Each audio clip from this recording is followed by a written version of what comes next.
আমাদের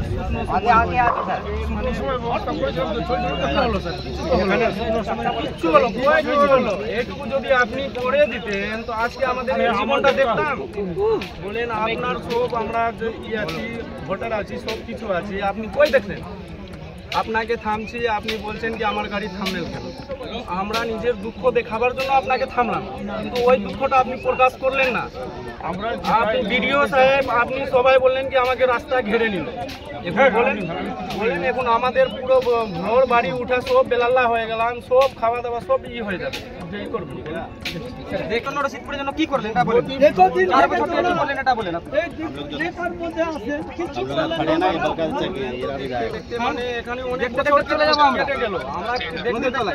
নদীর তলায় এতদিন থেকে খবর করছি, সব কিছু করছি। যখন বিডিও স্যারের অফিস গেলাম, বিডিও স্যার বলছে যার বাড়ি ভেঙেছে তাকে আমি তিরপাল আর চাল দিব। খাবার জন্য বলছি কি কেন দিবে? আমরা গেলাম কোনো বাসের জন্য গেলাম, ও বলে আমার পক্ষে সম্ভব না। কেন সম্ভব হবে না? ওর পক্ষে দেখছে না কেন? যে পুরো 2 নম্বরকে দেখতে হবে। এরই বাড়ি আছে, কি বলছে কি বের জমিনে বাড়ি ছিল, আমরা দল থেকে বাড়ি করেছিলাম, এখন লোন আমার শোধ হয়নি আর বাড়ি চলে গেল 2 বছর থেকে। বাড়ি করার 2 বছর হলো, এমন একটা বাড়ি নাই স্যার কোনো চলে যাবে। অনেক বাড়ি আছে স্যার, অনেক বাড়ি আছে, বাড়ি বলে নাই চলে যাবে কেন? ভাঙন কবলিত এলাকা পরিদর্শনে গিয়ে বাসিন্দাদের ক্ষোভের মুখে পড়লেন মন্ত্রী তথা হরিশ্চন্দ্রপুরের বিধায়ক তাজমুল হোসেন। রীতিমতো লাঠি উঁচিয়ে প্রতিনিধি দলকে তাড়া করেন ভাঙন দুর্গতরা। যদিও এই ভাঙনের জন্য কেন্দ্রকেই দায়ী করেছেন মন্ত্রী।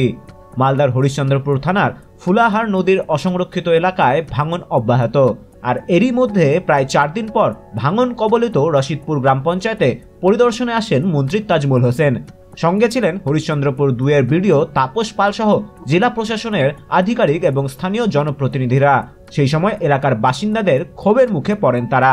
বাসিন্দাদের অভিযোগ, প্রতি বছর বন্যা এবং ভাঙনের সময় মন্ত্রী থেকে শুরু করে প্রশাসনিক কর্তারা রশিদপুর অঞ্চলে ঘুরতে আসেন। প্রতিশ্রুতির পরেও কাজের কাজ কিছুই হয় না।